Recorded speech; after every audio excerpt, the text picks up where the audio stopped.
What if this happens? What if that happens? What if that doesn't happen? And on it goes.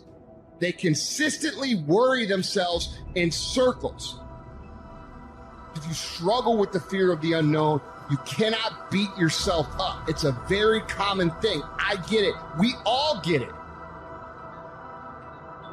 So if you want to begin to grow, you've got to put something out here that you can't reach easily, that has got to make you stretch, got to make you jump for it, got to make you get back a little bit and dig in so that you can take a leap for it. And maybe you jump up there and you miss it and you skin your knees and you come back again and you bust your lip next time.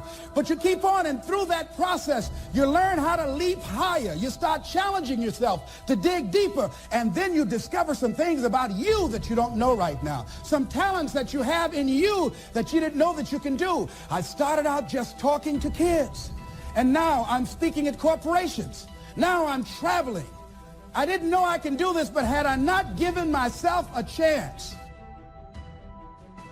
I'm afraid what's going to happen when I fail. What are my friends going to think when I'm coming back empty-handed? What am I going to think of myself? No matter what, don't allow other things or people or circumstances to determine what your reaction is going to be. You've got to learn how to observe it. Just stand back and watch what's going on and choose not to buy into it. So know what your mission is. Know what your intent as the commander of your life. Know what your intent is, and then fight with everything you've got. Listen, y'all, we have control of our minute, our hour, our day, our week, our month, and our year. Stop running around being on the receiving end of whatever people want to dump on you. You showed up. You accepted that invite. You invited these people to your house. You're in a relationship with that man. You're in a relationship with that woman. That's you. So how do you feel at the end of your night?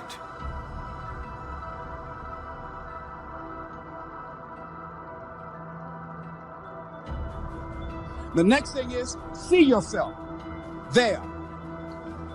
How will you feel once you get there? What will the experience be like for you? What will be different?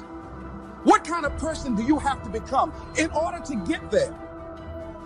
Visualize yourself there, living the experience. You want to see yourself beyond your circumstances. You got a challenge, see yourself beyond your challenge. See yourself with the challenge already resolved. And knowing that all is well, seeing yourself in control and in charge of your destiny, being healthy and happy. Telling you, man, being successful is a mental condition. You can all mentally condition yourself to being successful. All you got is your mind. You're in control of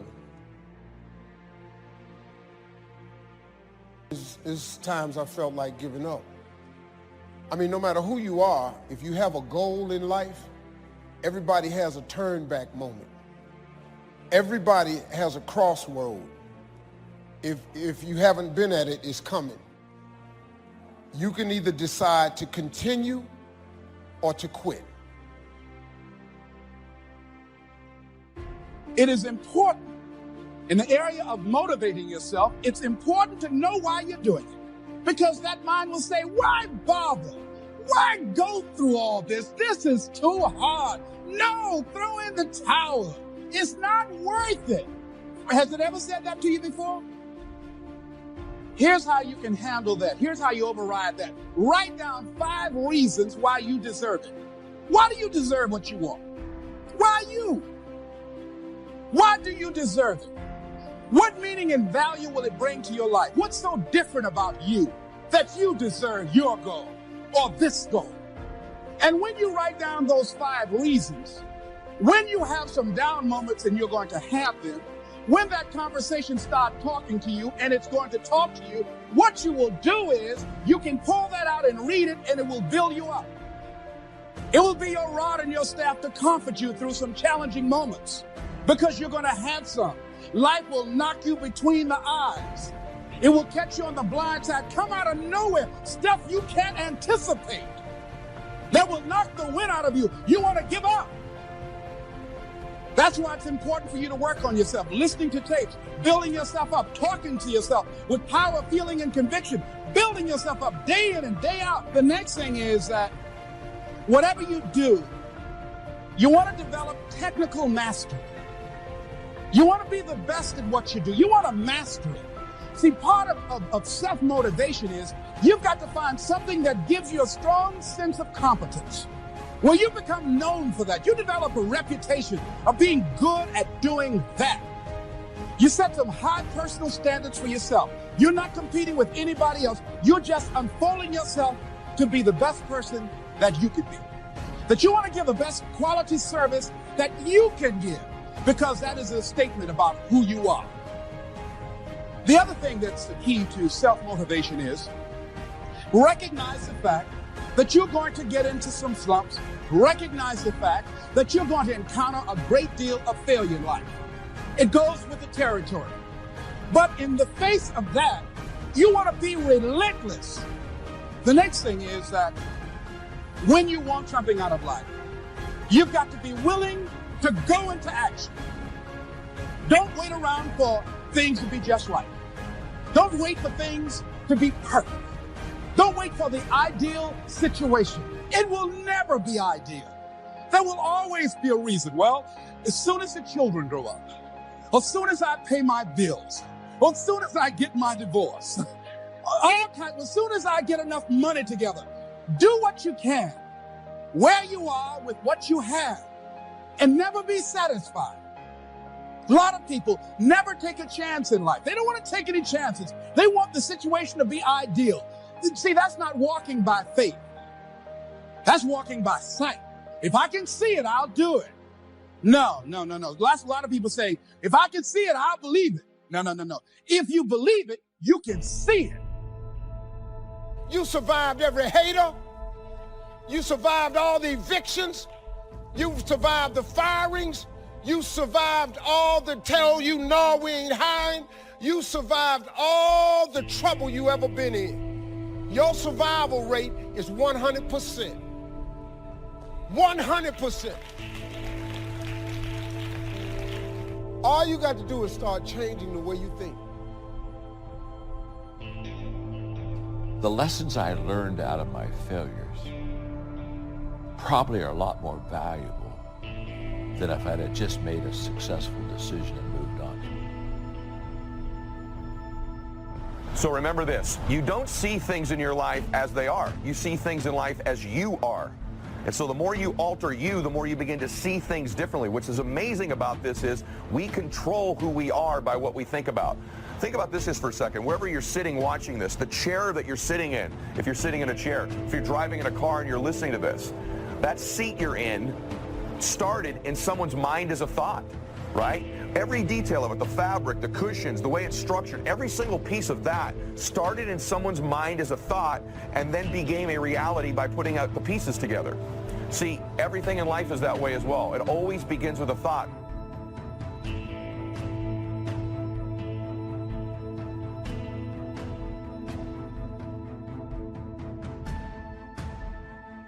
Life is worthwhile if you stay. You've got to learn to stay. Now, you don't have to stay forever. Just stay till you see it through. A guy builds a foundation and then he wanders off somewhere and builds another foundation. He's got these foundations scattered all across the country.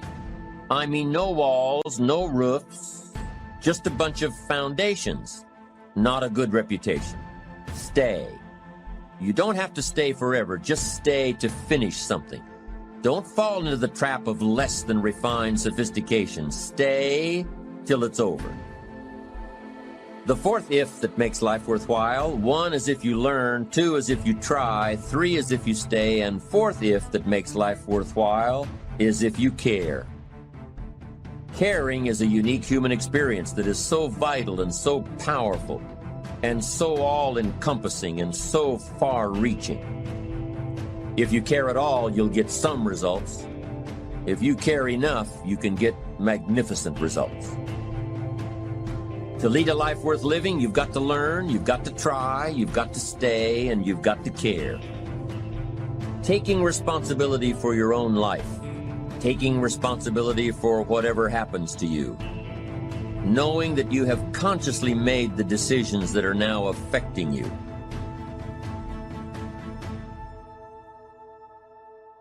Knowing that what is happening now, today, is the direct result of your activity, what you did yesterday. Self-reliance is basically counting on yourself. Now, being self-reliant doesn't mean you can't work with others or trust others.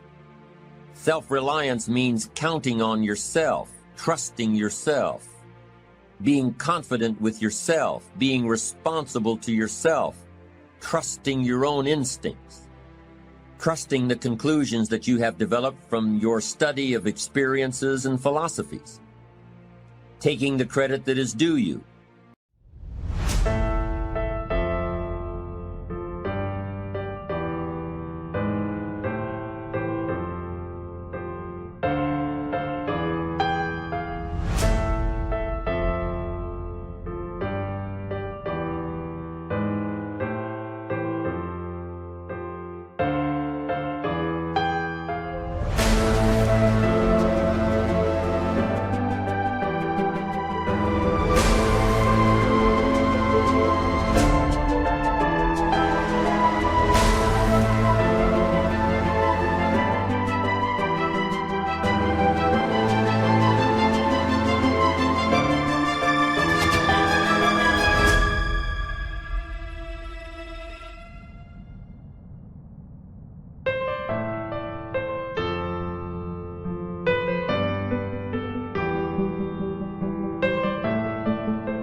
Learning from the mistakes that you have made, being self-reliant.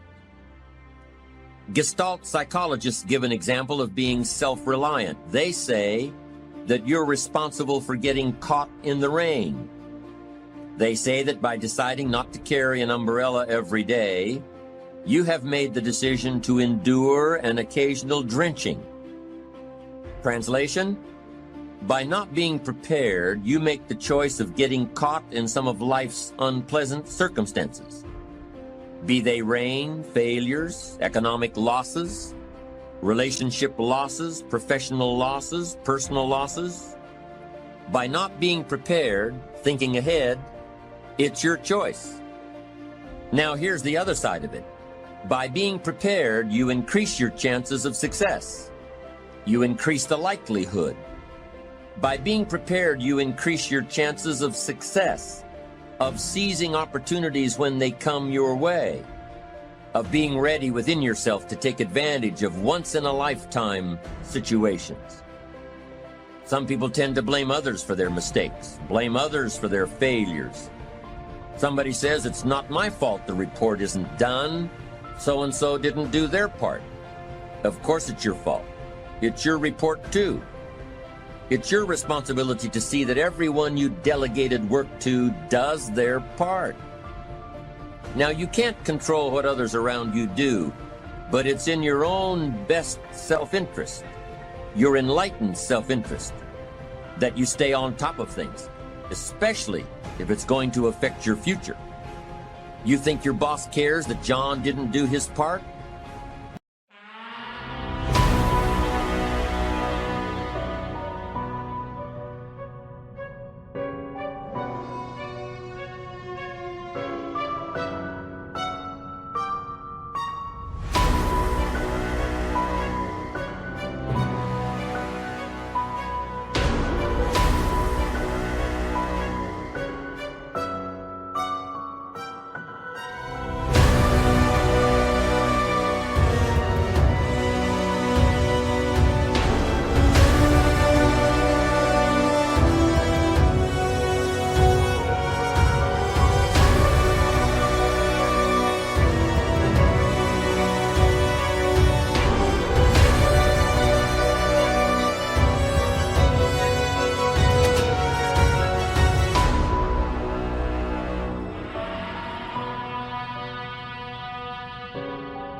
think he sees John as the bad guy? Of course not. All he sees is that the report isn't done. Bottom line. Be responsible for the things that affect you. You can make sure you're more responsible by checking in with those people who are working with you, the people who make up your team. You can be more responsible by saying, "Hey, John, how are you doing with your part? Do you need some help? Can we put somebody else in here to help you finish?" Now, if John consistently doesn't handle his part, you've got to replace John. If he isn't doing his share, you've got to find somebody that will. Or what? It will negatively affect you. You can't wake up in the morning that the project is due hoping and wishing that John has done his part. No, you've got to be responsible because it's going to affect your career too. Now, my approach to my better future very early on in my career was to just go through the day with my fingers crossed. And I used to say something like, "I sure hope things will change for the better." Then here's what I found out. They're not going to change. Somebody says, "Well then, how will my life ever change?" Answer, when you change. When you change, when you get better, it'll get better. If you change, it'll all change. Don't put it on someone else. Hope that someone else will change it for you. Take responsibility for yourself. Take personal responsibility. Money with that body, the more repetitive it is that you place yourself in those things, those places, and those situations, the more your brain becomes familiar with it, the more it gravitates towards it. You can't think about it once. It's the repetition over and over again. Your brain begins to think, "Oh, I belong here. We belong here." You actually eventually convince yourself literally that you belong in your dreams by the repetitive and specific thinking and visions of them over and over again. And don't be disturbed because no one else can see it. That's not unusual. That is ordinary. But because you want some different kind of results in your life, you've got to be willing to be unreasonable. If you want unreasonable results in your life, you've got to be willing to be unreasonable. Part of being unreasonable, you don't judge according to appearances. Part of being unreasonable, you can see it because you believe it. Most people won't do that. One of the keys to self-motivation that empowers you is that you want to find a cause larger than yourself. Find something that you can contribute to. Find something that you can make a difference because you can. Part of what feeds your larger vision, part of what gives you a reason for being, part of what gives you your life is being able to give something back. Say, "I can't afford to give anything." You can't afford not to give. Give your time. I don't know exactly what I'm going to do, but I'm going over there. It's part of my tithing in the universe. Once you develop that special sense of mission, and that's what you develop when you're part of a larger cause than yourself, it drives you. You don't need an alarm clock to get up in the morning. You have special power. You go places and folk will like to be around you. They will know there's something different about you. When you go in,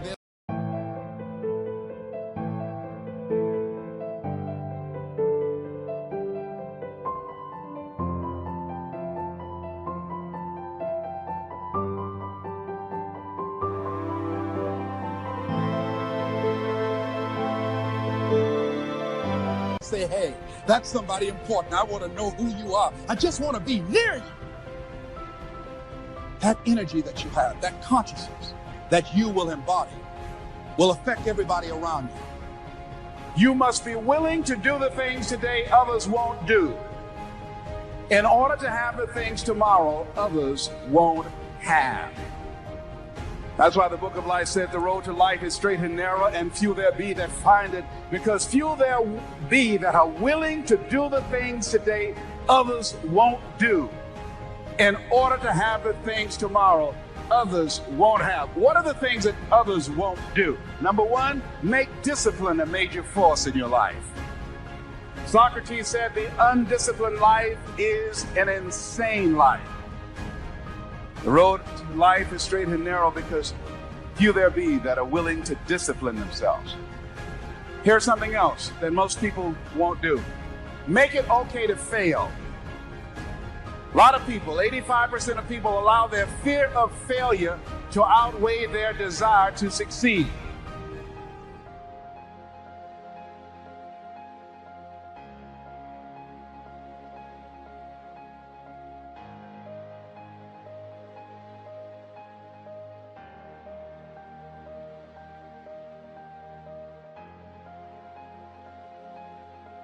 Credit goes to our awesome patrons who make videos like this one possible. Consider joining them to support our work. You can also support us by subscribing to our channel and clicking the bell button to get notified when our new videos are released. And as always, thank you for watching.